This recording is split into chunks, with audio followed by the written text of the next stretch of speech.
오늘은 부부 관계에 대해서 여러분과 좀 나누려고 합니다.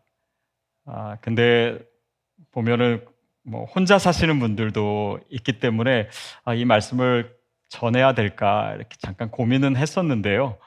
아, 특별히 오늘 하나님의 말씀을 통해서 우리의 부부 관계를 돌아볼 뿐 아니라 이 중요한 말씀의 원리는 우리가 다 남자이고 또한 여자 또는 여자이기 때문에 우리의 일상의 삶에서도 굉장히 중요한 하나님의 가르침이 아닐까 싶습니다.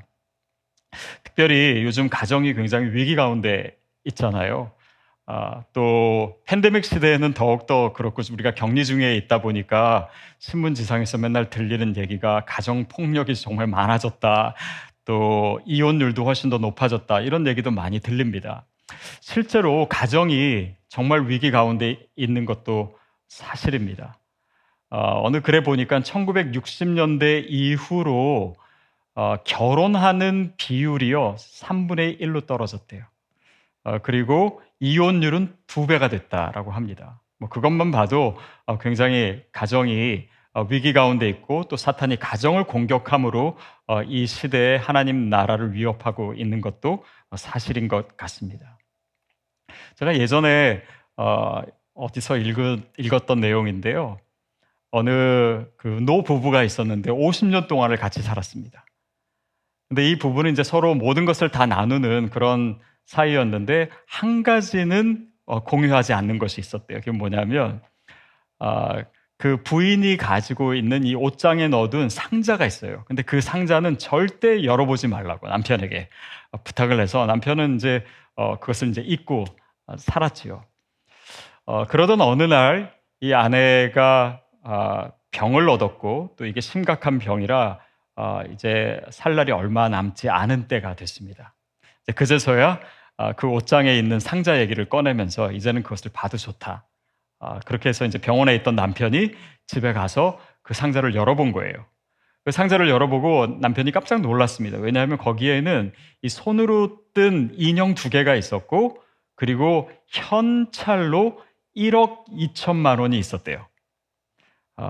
그게 1억 2천만 원이 환율을 계산해서 그건지 아니면 뭐 미국 달러로 있는데 이게 어떻게 얘기가 번역된 건지는 잘 모르겠습니다만은 그래서 이제 아내한테 가서 병원에 가서 물어본 거예요. 이게 뭐냐고.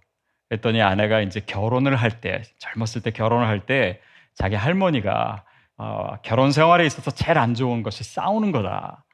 그 얘기를 듣고 이제 부부로 같이 살면서 화가 날 때마다 자기는 뭘 했냐면 인형을 손뜨개 인형을 만들었다는 거예요. 그래서 그 얘기를 듣고 남편이 좀 흐뭇했습니다. 왜냐하면 평생을 같이 살면서 내가 이 아내를 화나게 한 게 2번밖에 안 되니까 그래서 굉장히 뿌듯해했는데 그래서 이제 그러면 현찰은 뭐냐고 물어봤더니 그 1억 2천이 뭐냐면 여태까지 만든 인형을 죄다 팔아가지고 번 돈이라고 그랬대요. 사실 남자는요 자기가 뭘 잘못했는지 잘 모릅니다. 뭐 특별히 남자뿐만 아니라 사람이 그런 것 같아요. 우리도 뭐 부부 가운데 뭐 갈등도 있을 수 있고 문제도 있을 수 있는데 사실은 내 잘못을 찾기보다는 서로가 배우자가 잘못됐다라고 하는 생각이 더 많은 것 같습니다. 근데 오늘 본문을 우리가 묵상하다 보면은 어쩌면 내가 그동안 뭘 잘못했는지 이 말씀을 통해서 드러날 수도 있어요. 그리고 그것을 통해서 우리의 부부 관계 또 우리의 가족 관계가 하나님의 말씀의 궤도 위에 올라갈 수 있었으면 좋겠습니다. 자, 오늘 본문 말씀을 이해하기 위해서는요, 좀 맥락을 이해할 필요가 있는데, 좀 전에 있는 에베소서 5장 22절부터 24절까지 우리가 같이 먼저 읽었으면 좋겠습니다. 시작. 아내들이여 자기 남편에게 복종하기를 주께 하듯 하라. 이는 남편이 아내의 머리됨이 그리스도께서 교회의 머리됨과 같음이니 그가 바로 몸의 구주시니라. 그러므로 교회가 그리스도에게 하듯 아내들도 범사에 자기 남편에게 복종할지니라. 여기서 남편은 아내의 머리다라고 하는 표현이 나옵니다. 근데 이 표현은 사실 사도 바울의 그 시대의 관점에서 보면은 굉장히 당연한 것이었어요. 뭐 지금의 우리의 관점에서는 그렇지 않지만, 당시에 유명한 뭐 좀 전이긴 하지만 아리스토텔레스는 이런 얘기를 했습니다.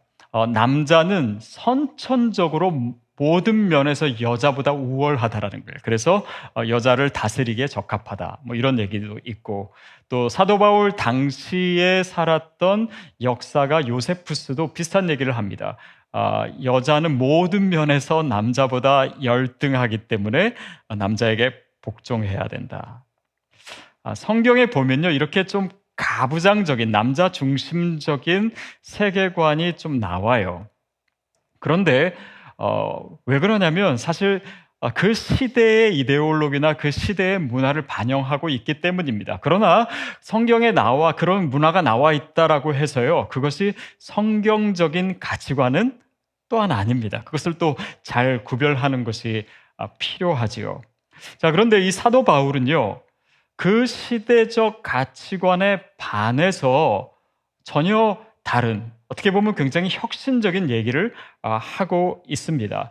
갈라디아서 3장 28절에 보면 이렇게 나와 있습니다. 너희는 유대인이나 헬라인이나 종이나 자유인이나 남자나 여자나 다 그리스도 예수 안에서 하나이다. 남자와 여자가 그리스도 안에서 하나이다. 이것은 당시로 봐서는 사람들이 받아들이기에 쉽지 않은 그런 혁명적인 말이었어요.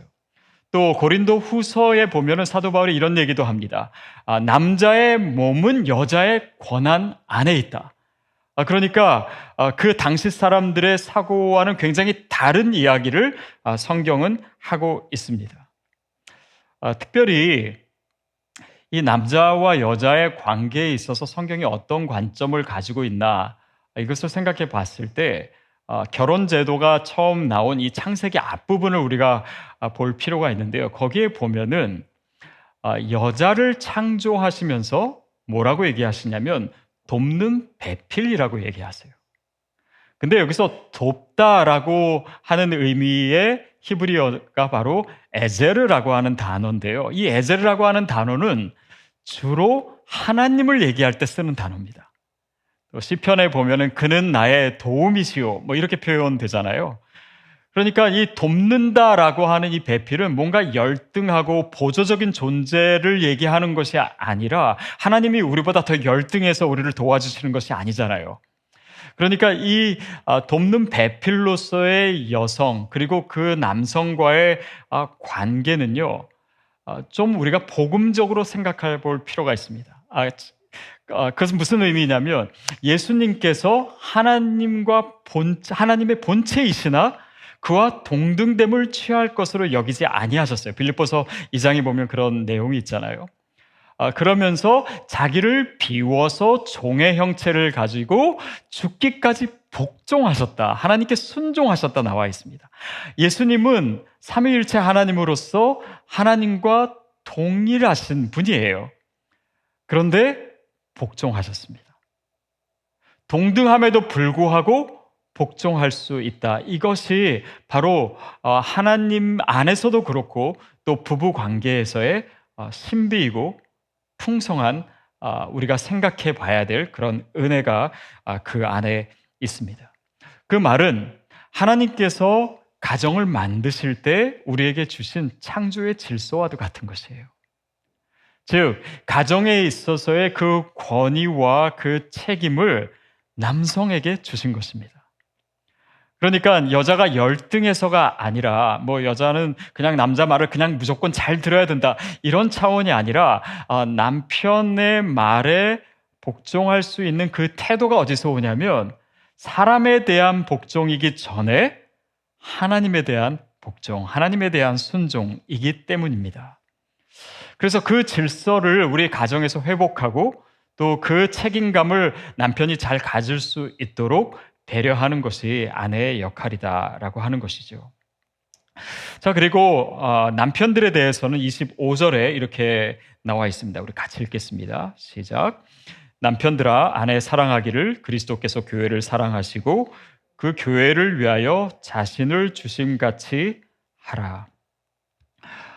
당시 이 그레코 로망 사회, 그리스나 아니면 로마의 사회에서는요, 남자들에게 여성을 어떻게 하면 다스릴 것인가, 통제할 것인가, 이런 거에 대해서는 가르쳤지만, 이렇게 아내를 사랑해야 된다라고 하는 것은 역사적으로도 별로 기록이 없습니다. 자, 그런데 이렇게 아내를 사랑하라고 하는 그 의미 가운데 들어있는 우리가 이 하나님의 방법들을 생각해 볼 필요가 있습니다. 남편 되신 여러분, 아내를 사랑하십시오. 그런데 우리가 어떻게 사랑해야 됩니까? 어떤 마음으로 사랑해야 되고 어떤 방법으로 사랑해야 될까요? 몇 년 전에 제 아내랑 한번 이렇게 음악을 듣는데, 한국 가요를 듣는데 그 가사가 어떻게 나오냐면 이렇게 시작돼요. 그대는 나만의 여인이요, 보고 또 보고 싶은 나만의 사랑. 이 노래 아세요? 근데 이런 가사가 이렇게 이제 막 정말 사랑하는 연인을 보고 싶어하고 이런 가사인데, 그 뒤에 내용을 보니까 이 앞에 가사랑 잘 안 맞는 거예요. 어떤 내용이 나오냐면, 그 다음에 그대여 지금껏 그 흔한 옷 한 벌 못 해주고, 같이 지내면서 옷을 한 번도 안 사줬다. 왜 그랬을까? 아니, 뭐 형편이 좀 어려우면 옷도 못 사줄 수 있지, 뭐 여기까지는 그냥 이해하는데, 그 뒤에 보니까 어느새 거칠은 손 한 번 잡아주지 못했다. 아니, 어떻게 살았길래 손을 한 번도 못 잡았을까? 여기서부터 잘 이해가 안 돼요. 근데 막 이렇게 서운한 내용이 계속 나오는데, 중간에서는 그댈 사랑해요, 그댈 사랑해요, 뭐 이렇게 나오고, 뒤에 또 뭐라고 나오냐면, 그대의 생일날 따뜻한 밥 한 번 못 사주고. 평소라면 모르는데 생일날에도 밥을 안 사줬다. 이것도 조금은 잘 이해가 안 돼요. 그 다음에 그대가 좋아한 장미꽃 한 송이조차 건네지 못했던, 뭐 이렇게 계속 서운한 내용이 나오다가 뒤에 뭐라고 나오냐면, 그런 나를 용서할 수 있나요? 근데 딱 그 대목이 나오는 순간 저랑 제 아내가 맞장구를 치면서 동시에 이렇게 얘기했습니다. 용서하면 안 돼! 이렇게 얘기했어요. 그 노래 제목이 뭔지 아십니까? 미안해요. 미안해요. 이게 미안하다고 될 일인지는 잘 모르겠는데, 어떤 남자인지는 몰라도 이렇게 사랑을 잘 표현하지 못했던 것 같습니다. 물론 우리가 사랑을 표현할 때 꼭 옷을 사줘야 되고 꽃을 사줘야 되고 꼭 손을 잡아야 되고 이것이 전부는 아닙니다. 물론 그런 것들이 필요하겠지요.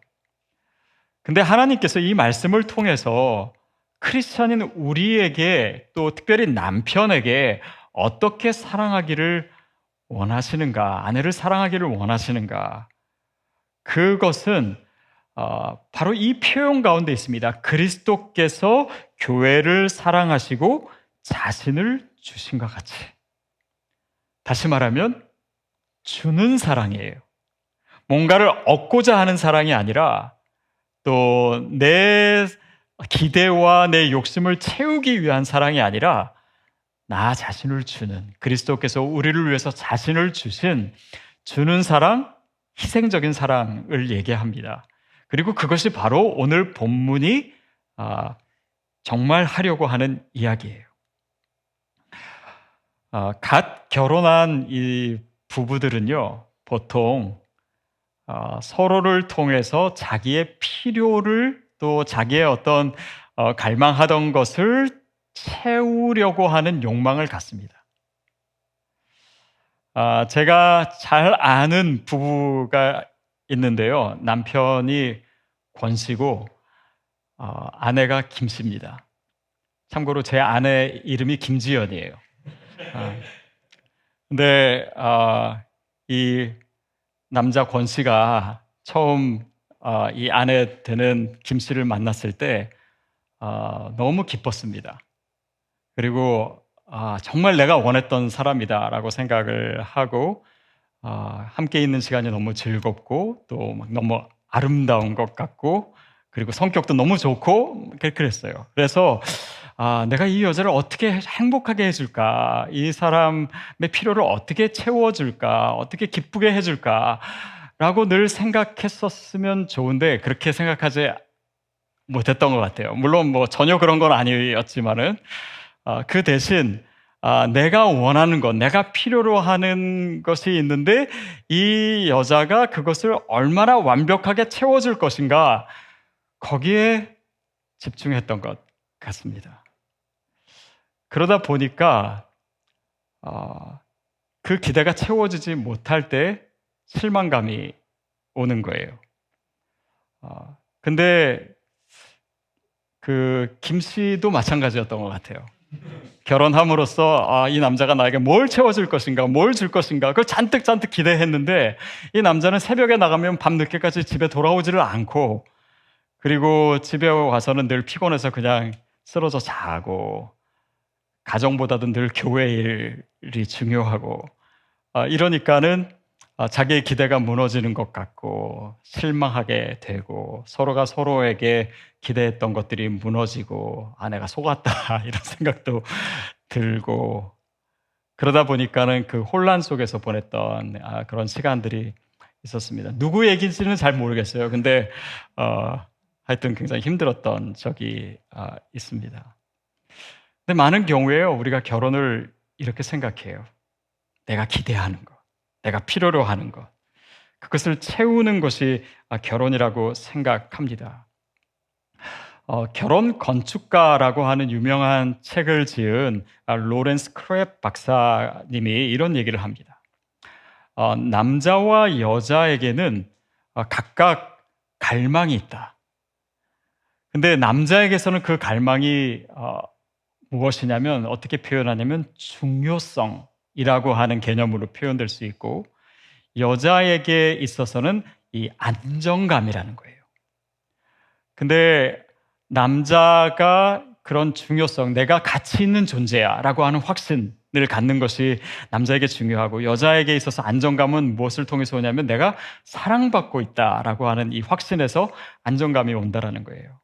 그래서 남자, 여자가 각자 뭔가 이렇게 탱크를 가지고 있어요. 그러니까 연료통을 가지고 있는데 그 연료통을 어떻게 채울 것인가, 무엇으로 채울 것인가. 남자의 이 연료통은요, 무엇으로 채워지냐면 뭐 여러 가지인데 그것을 한마디로 얘기하자면 존경입니다. 리스펙트예요. 아내가 남편을 리스펙트 할 때 남편은 그 연료가 채워지게 됩니다. 또 여자의 탱크는 뭐로 채워지냐면 당연히 남편이 사랑한다라고 느낄 때 그것이 채워지게 돼요.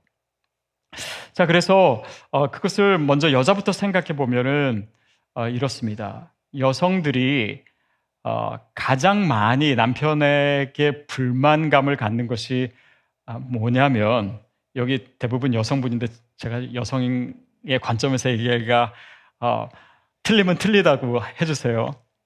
무슨 생각들을 많이 하냐면 저 사람은 내 말을 듣지 않아 라든지 아니면 나에게 남편이 관심이 없다라고 느낀다든지 또 내 느낌이나 내 생각이나 나의 아젠다를 내 남편이 좀 더 중요하게 생각해 줬으면 라고 하는 생각을 한대요. 근데 그때 남편이 당신이 그렇게 생각하면 안 돼 라고 얘기하면 안 되는구나 이렇게 생각하는 게 아니라 여성은 더 상처를 받고 내가 남편에게 있어서 아무 가치가 없는 존재처럼 느껴진다라는 거예요. 공감을 해주라는 것이죠. 그러면서 이제 불만이 쌓이게 되면은 저 사람의 인생에는 내가 포함되지 않는 것 같아 라고 생각한다든지 아니면 저 사람의 우선순위에서 나는 저 뒤에 있어. 저 사람의 일, 저 사람의 취미, 아니면 운동, 신문, TV보다도 그 우선순위에 내가 저 뒤에 있는 것처럼 느껴지고 거기에서 비참함을 느끼고 또 그럴 때 이 자기 안에 서 있는 이 자기 안에 있어야 될 연료들이 다 고갈되기 시작한다라고 하는 것입니다.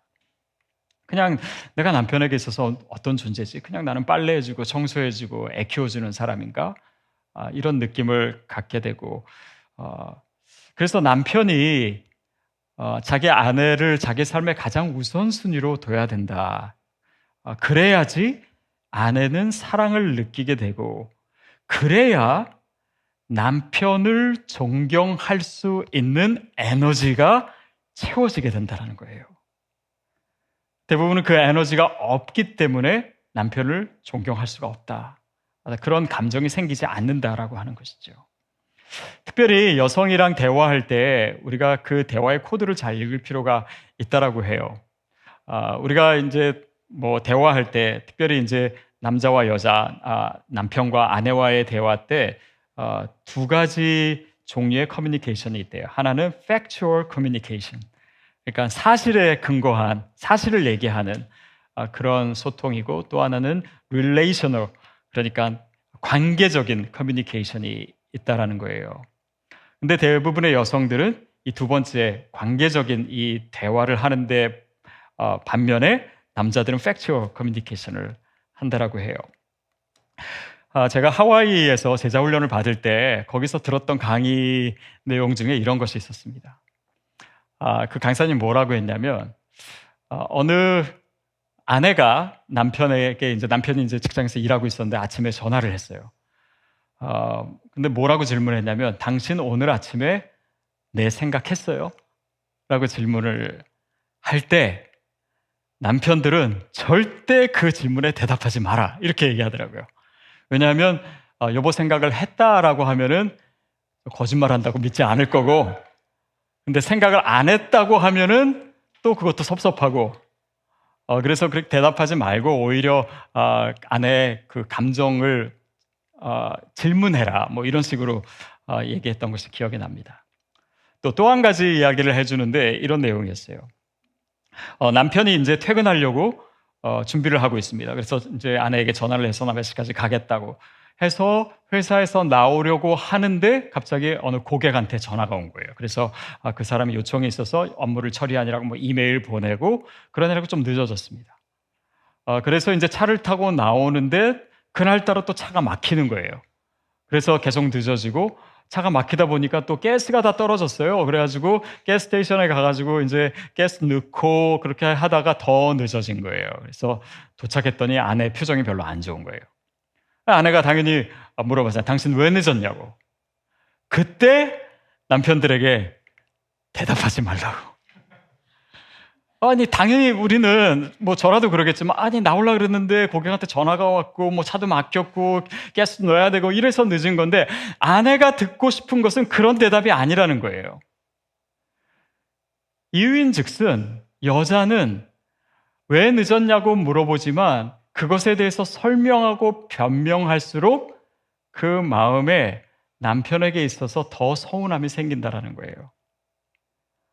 여자는 어떤 질문을 해도 그 의미는 똑같다라고 하는 거예요. Do you love me? 나를 사랑하냐고. 여러분, 고개 끄덕이는 거 보니까는 그 말이 맞긴 맞나 봐요. 근데 여자들은요, 그렇게 코드로 얘기하면 남성들이 다 알아들을 거라고 생각해요. 그러나 천만에요, 못 알아듣습니다. 근데 남자들은 이렇게 이 팩추얼한 대화를 하는데 사실은 그게 아니라, 그때도 당신 그렇게 질문하는 거 보니까 뭔가 기분이 상한 것 같은데 왜 기분이 상했는지 그 감정에 대해서 물어보는 것이 더 좋다라고 하는 것이에요. 그래서 두 번째 레벨의 대화, 그러니까 relational communication을 먼저 하면 factual한 communication은 저절로 그 문제가 풀릴 수 있다라고 하는 내용이었습니다. 어쨌든 남자 여자가 좀 달라요. 그리고 여자는, 또 아내는 사랑을 원합니다. 반면에 남자들이 원하는 것은 뭐냐면요, 남자들이 보통 불만을 갖는 많은 이유가 어디에 있냐면요, 항상 아내가 그 남편을 변화시키려고 한다는 거예요. 그래서 당신은 변화가 필요한 사람이라는 것을 알리기 위해서 어떻게 합니까? 비판을 하는 거예요. 당신은 이게 잘못됐고 이게 잘못됐고 이런 얘기를 하는 동안 남편은 그 비판을 들으면요, 내가 잘못됐지라고 하는 생각이 금방 드는 것이 아니라 내 아내가 나를 무시한다라고 생각해요. 이거는 이해가 잘 안 되십니까? 무시한다라고 생각해요. 그러면서 남편은 내가 중요한 존재이고 내가 뭔가를 잘한다라고 인정받고 싶은데 내가 내 아내 앞에서는 무능하다고 생각하고 부적절하다고 생각하고 내가 노력해도 안 된다라고 생각하고 그리고 그런 것들이 계속되면은 나중에는 별로 아무것도 하고 싶지 않은 또 심지어는 포기하고 싶은 그런 마음도 생긴다라고 합니다. 여러분 남편은요 아내에게 기쁘게 해주기를 원해요. 근데 지금 남편이 그러고 있지 못하다면 그 이유를 한번 생각해 보십시오. 너무 비판을 많이 받았을 수도 있고요. 또 노력했는데 나는 안 되는구나 이렇게 생각했을 수도 있고 어떤 사람은 그것이 너무 심해서 정체성까지 망가져서 이제는 아내를 사랑할 그 연료가 다 없어져 버린 그런 사람도 있을 수 있습니다. 여러분 비판하는 거 뭐 남편을 위해서 하는 것일 수도 있고 잔소리도 할 수 있고 다 좋습니다. 그런데 여성분들이 생각해야 될 것은 이 비판을 하면요 남편이 그것으로 인해서 멀어질 수가 있습니다. 남자는요 자기에게 수치감을 준 사람에게 마음이 다쳐요. 그 사람을 위해서 어떤 것도 하고 싶지 않은 마음도 생기게 됩니다. 그러니까 남자는 인정해주고 칭찬해주고 고마워하고 감사하고 감탄해주고 이럴 때 에너지가 점점 쌓이게 되고 내가 중요한 존재구나 내가 잘하는구나 그렇게 됐을 때 내 아내를 사랑할 수 있는 힘이 생기는데 이 힘이 다 고갈돼 버리면 사랑할 힘이 남아있지 않는 거예요. 그것이 부부 관계 사이에서 생길 수 있는 악순환이고 또한 비극입니다. 그래서 저는 아내분들에게 남편이 월급 받아오면요 고마워해 주셨으면 좋겠어요. 수고하셨다고. 아니 월급도 쥐꼬리만큼만 받아와가지고 이렇게 하시면은 남편이 그 에너지가 또 고갈되게 돼요. 그래서 이런 것들을 아는 것이 중요한데 우리는 비로소야 알게 되는 이런 것들을요 성경은 2000년 전에 이미 우리에게 너무 정확하게 얘기해주고 있는 거예요. 그것도 사도 바울, 결혼도 안 한 사도 바울을 통해서 그것도 감옥에 있는 사도 바울이 바로 이 얘기를 한 거 아닙니까? 그것이 오늘 본문 말씀이에요. 5장 33절 말씀 우리 같이 다시 읽도록 하겠습니다. 시작.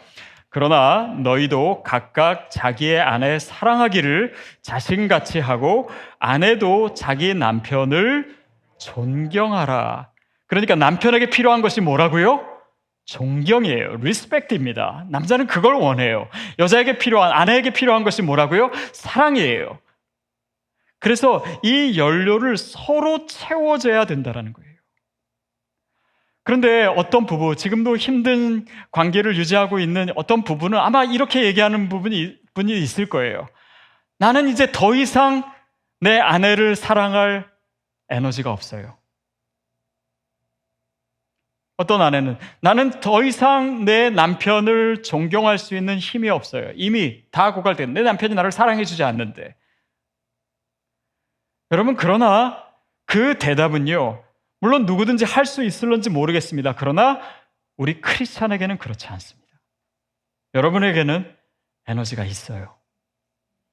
왜 그렇습니까? 하나님이 우리를 그렇게 사랑하셨기 때문이에요. 지금도 사랑하시기 때문입니다. 그분의 사랑을 받는 이상 우리는 우리의 남편을 존경할 수 있는 에너지가 없다라고 얘기할 수 없어요. 하나님이 우리 자신을 얼마나 존귀하게 여기셨습니까? 우리를 얼마나 리스펙트 해주셨어요. 남성 여러분, 나는 내 아내를 사랑할 힘이 없어. 나는 연료가 없어. 라고 크리스천은 얘기할 수 없습니다. 왜냐하면 주님이 우리를 그렇게 리스펙트 해주셨기 때문에, 나를 그렇게 대단한 존재로 여겨주셨기 때문에, 그래서 할 수 없다라고 하는 것은 크리스천의 답은 아닙니다. 결국 이 결혼 관계에 대해서 하나님께서 얘기하시는 것에 대해서 우리가 더 귀 기울여야 돼요. 특별히 창세기에 이 가정을 만드시면서 하나님이 뭐라고 얘기하셨냐면 그의 아내와 합하여 둘이 한 몸이 될지니라. 아내와 합한다라고 하는 이것을 우리가 어떻게 해석하느냐가 참 중요해요. 이것을 내 필요를 채우기 위해서 연합하고 결혼한다라고 하면 그 결혼은 불행할 수밖에 없습니다. 그러나 이 연합되는 그 목적 자체가 서로를 위해서, 배우자를 위해서 그 사람의 필요와 그 사람의 기대와 그 사람의 행복감을 채워주기 위한 결혼이라면 그것은 말씀의 교도 안에 있는 것이고 행복할 수 있어요. 결국 우리가 서로에게 돕는 배필입니다. 서로의 필요를 채워주기 위한 존재예요. 자, 그러면 여러분에게 질문하겠습니다. 누가 먼저 해야 될까요? 아내가 먼저 해야 될까요? 아내가 먼저 존중해줘야 될까요? 존경해줘야 될까요? 아니면 남편이 먼저 사랑해야 될까요? 아니, 먼저 내 에너지를 채워줘야지 내가 사랑하든 뭐 존경하든 하지. 그래서 그 이니셔티브를 서로에게 요구하는 그 자체가 성경의 가르침과 다릅니다. 왜냐하면 오늘 우리가 읽은 말씀에도 나왔듯이 그리스도께서 교회를 사랑하시고 교회를 위하여 자기 자신을 주심과 같이 바로 거기에 이 방법이 있어요. 무엇입니까? 주님께서 교회인 저와 여러분에게 먼저 주셨어요. 그분의 필요를 먼저 채우신 것이 아닙니다. 아무것도 모르고 주님으로부터 멀어져 있고 죄 가운데 있는 우리를 위해서 자신이 먼저 찾아오시고 우리의 필요를 먼저 채워주셨어요. 그분의 필요를 먼저 채우신 것이 아닙니다. 이것이 우리에게 중요해요.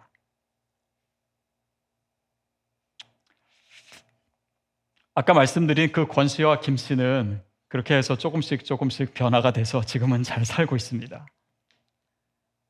저는 저와 여러분이 이 말씀 가운데서 날마다 회복되는 부부가 되기를 바랍니다. 그리고 이 지혜를 저와 여러분이 꼭 갖게 되기를 바라요. 오 헨리의 크리스마스 선물에 보면은 우리가 잘 알듯이 서로가 서로에게 필요한 것을 선물해 줍니다. 이것이 사랑의 방법이에요. 이것이 부부 관계입니다. 하나님이요 서로와 서로에게 맡겨주셨어요. 아내를 남편에게 세상에서 가장 아름다운 여인으로 만들어달라고. 남편을 아내에게 맡겨주셨습니다. 세상에서 가장 존경받는 남자가 되게 해달라고 맡기신 거예요. 여러분, 남편은 아내에게, 아내는 남편에게 우리의 일상에서 가장 중요한 존재입니다. 아니, 일상이라는 표현보다도 우리의 일생에서 가장 중요한 존재예요. 그 가운데서 우리가 사랑하고 서로 존경하는 것이요, 이 두 존재 가운데 있어야 될 접촉점입니다. 또 한 가지 우리가 생각해야 될 것은요, 혹시 믿지 않는 배우자가 있으십니까? 그런데 우리가 사랑하고 또 존경하고 바로 이 말씀의 원리가요, 그분들에게 있어서 하나님과의 접촉점이 될 수 있습니다. 왜냐하면 우리가 그렇게 하지 못했을 때 그는 단지 나에게로부터 멀어지는 것뿐만 아니라요, 하나님으로부터 더 멀어져요. 그래서 오늘 이 말씀대로 사는 것이 부부관계 속에서 또 내 배우자에게 있어서 어떤 하나님과의 접촉점을 만드는지를 우리가 볼 수 있어야 됩니다. 팬데믹 시대를 살아가고 있습니다. 근데 이 시기가 우리 가정에게 있어서 저는 축복의 시간이 또 축복의 계기가 되기를 바랍니다.